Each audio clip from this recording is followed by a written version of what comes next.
The roar of motorcycle engines shattered the quiet afternoon as a gang of burly bikers encircled Senator John Kennedy on the dusty streets of Baton Rouge. With their leather vests gleaming under the late summer sun and tattoos flexing with every menacing gesture, they demanded he step down from his latest environmental bill, a proposal they claimed threatened their livelihoods.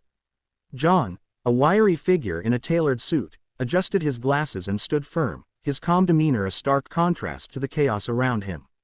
Unbeknownst to the bikers, this unassuming politician harbored a secret that would soon turn the tables: a black belt in karate, earned through years of disciplined training in his youth, a skill he'd kept hidden beneath his polished public persona. John Kennedy wasn't always the silver-haired statesman known for his sharp wit and southern charm. Decades ago, he was a lanky teenager growing up in rural Louisiana, where life was a mix of hard work on the family farm and the constant shadow of his father's temper. His father, a stern man who believed in toughness above all, often clashed with John, whose gentle nature and love for books set him apart. One day, after a particularly brutal argument that left John with a bruised cheek, his mother intervened. "You need to learn to stand up for yourself, John," she whispered, her eyes glistening with tears. She enrolled him in a local karate dojo, hoping it would build his confidence. Under the gruff but wise Sensei Tanaka, John found not just a skill but a sanctuary. Each punch and kick became a release, a way to channel his frustration into strength. By 18, he'd earned his black belt, but as he pursued law and politics, the art faded into the background, until this moment. The bikers, led by a hulking figure named Big Ray, grew more aggressive. Ray, a former mechanic turned gang leader, had lost his job when the new regulations threatened the old factories he relied on. His anger was raw, personal, and fueled by desperation to feed his two young daughters. "You're ruining us, Kennedy," Ray bellowed, stepping closer, his fists clenched. The crowd of onlookers, shopkeepers, passers-by, and a few nervous police officers, watched in tense silence.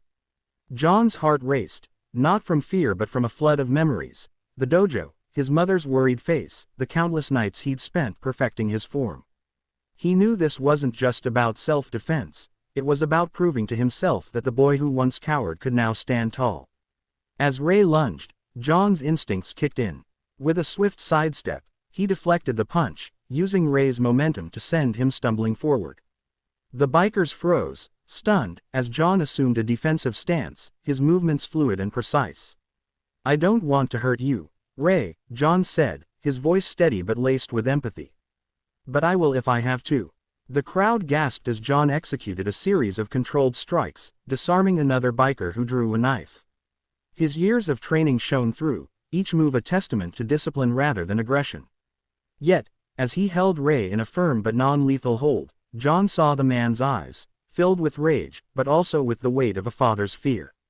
This wasn't just a fight, it was a clash of two worlds, each driven by survival. The police finally intervened, pulling the bikers back as John released Ray, offering a hand to help him up. Ray hesitated, his pride warring with exhaustion, but he took it. In that moment, the tension broke. John, breathing heavily, addressed the crowd. "I've fought my whole life, for my family, for my beliefs. But fighting doesn't mean breaking each other. It means finding a way forward." He proposed a meeting with the bikers to discuss their concerns, promising to adjust the bill to protect jobs while preserving the environment. Ray, humbled and intrigued, agreed, seeing a glimpse of hope in John's sincerity. Over the next few weeks, John worked tirelessly, balancing Senate duties with late-night sessions at the dojo he'd reopened to teach local kids, including Ray's daughters, karate. The media dubbed it the Karate Senator, but for John, it was personal redemption.